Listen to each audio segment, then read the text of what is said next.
शहादा येथील ग्रामीण रुग्णालयातील बेडची चोरी झाली की ते विकले, संशय.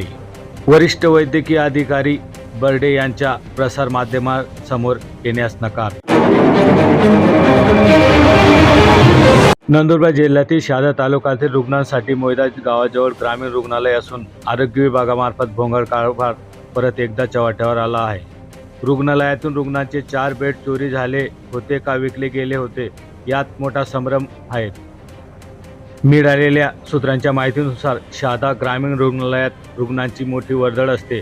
त्यासाठी शासनामार्फत रुग्णांच्या उपचारासाठी बेड दिले आहेत.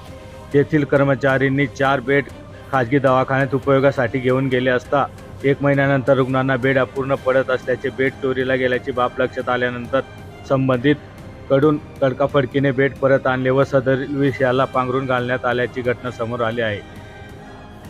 रुग्णालयातून अजून काय चोरीस गेले किंवा विकले याची सखोल चौकशी होणे गरजेचे आहे आणि दोषींवर कठोर कारवाई करण्यात येते का संबंधित विषयाला पांघरून घालण्यात येते याकडे सर्वांचे लक्ष लागून आहे.